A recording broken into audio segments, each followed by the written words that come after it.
Avez-vous déjà ressenti cette sensation, ce froid glacial qui vous parcourt l'échine quand la personne que vous aimez le plus au monde prononce des mots qui brisent votre univers en un instant? Moi, oui. C'était une nuit ordinaire, du moins en apparence. La lune était pleine, les étoiles brillaient, mais dans notre petit appartement, une tempête se préparait. On était assis sur le canapé, le silence était lourd, pesant. Je sentais que quelque chose n'allait pas. Elle regardait dans le vide, ses mains tremblaient, légèrement.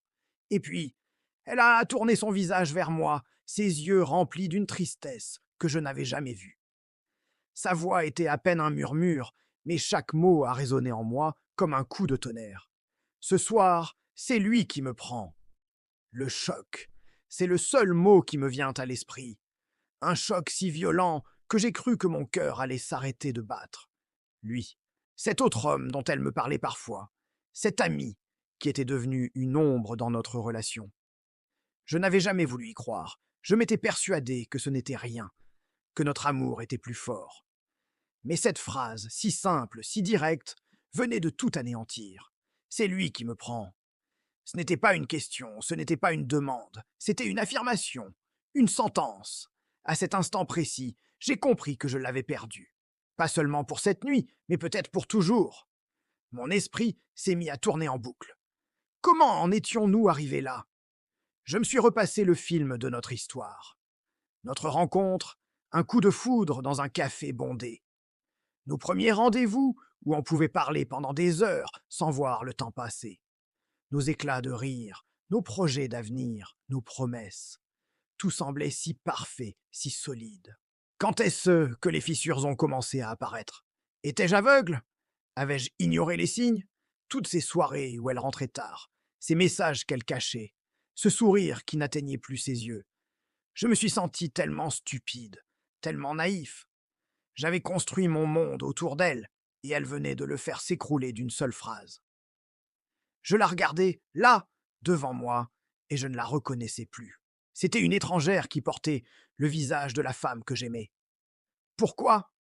C'est tout ce que j'ai réussi à articuler. Ma voix était rauque, brisée. Pourquoi me dis-tu ça maintenant? Elle a rabaissé les yeux, incapable de soutenir mon regard. Elle a commencé à parler de routine, de passion qui s'éteint, de ce besoin de se sentir vivante à nouveau. Elle disait qu'avec lui, c'était différent, c'était nouveau, c'était excitant. Chaque mot était comme un couteau planté un peu plus profondément dans ma poitrine. Elle ne cherchait pas à me blesser, disait-elle. Elle voulait juste être honnête. Honnête. Quel mot étrange pour décrire une telle trahison. L'honnêteté, c'est de parler avant, de chercher des solutions ensemble, pas de vous mettre devant le fait accompli. Elle disait qu'elle ne savait pas quoi faire, qu'elle était perdue. Mais en réalité, elle avait déjà fait son choix. La colère a commencé à monter, une colère sourde et brûlante, chassant le chagrin. La colère contre elle, pour sa cruauté. La colère contre lui, ce visage sans nom qui venait de voler ma vie. Et surtout, la colère contre moi-même. Comment avais-je pu laisser faire ça? Comment avais-je pu être si absent, si peu attentif pour qu'elle ait besoin d'aller chercher ailleurs ce que je n'arrivais plus à lui donner? On se dispute souvent avec la personne qui nous fait du mal, mais le combat le plus dur, c'est celui qu'on mène contre soi-même. On se refait le match, on cherche nos erreurs, on s'accuse, on se demande si on aurait pu être un meilleur homme, un meilleur partenaire. Cette nuit-là, je me suis détesté autant que je l'ai haï. Elle s'est levée, a pris son sac. Elle n'a pas dit un mot de plus. Le silence était encore plus assourdissant qu'avant. Chaque seconde qui passait était une torture.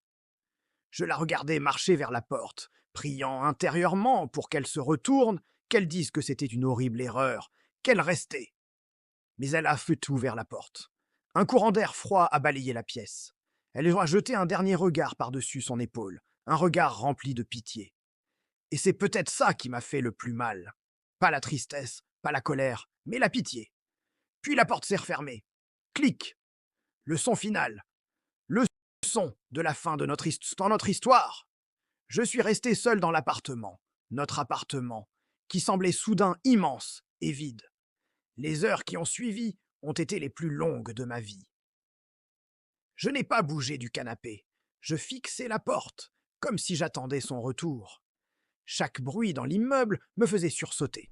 Mon imagination, elle, tournait à plein régime, créant des images insoutenables que je ne pouvais pas chasser.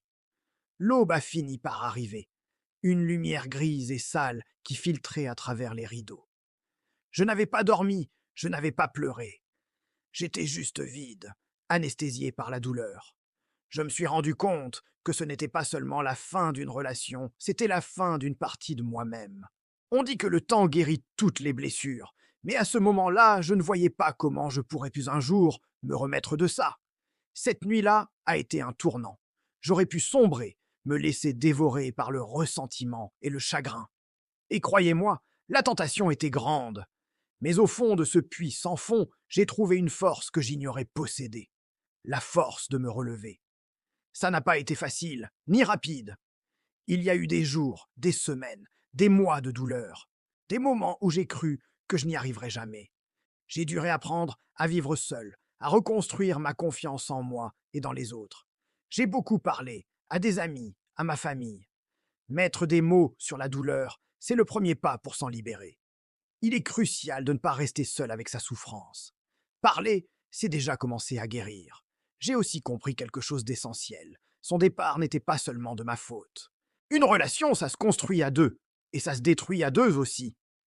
J'avais ma part de responsabilité, mais elle avait la sienne. Accepter cela m'a permis de me pardonner, et avec le temps, de lui pardonner aussi. Non pas pour excuser ce qu'elle a fait, mais pour me libérer du poids de la colère. Le pardon, c'est un cadeau qu'on se fait à soi-même. Aujourd'hui, cette cicatrice fait partie de mon histoire. Elle me rappelle la douleur, mais elle me rappelle aussi ma capacité à survivre, à me reconstruire et à avancer. Si vous vivez quelque chose de similaire, si vous avez le cœur brisé, sachez que vous n'êtes pas seul. La douleur que vous ressentez est immense, mais elle n'est pas éternelle. Accrochez-vous, parlez-en, demandez de l'aide si nécessaire. Vous avez en vous la force de surmonter cette épreuve, même si vous ne le croyez pas encore. Chaque fin est le début de quelque chose de nouveau. Merci de m'avoir écouté jusqu'au bout. Si cette histoire vous a touché, n'hésitez pas à laisser un commentaire, à liker et à vous abonner pour ne pas manquer les prochaines vidéos. Prenez soin de vous.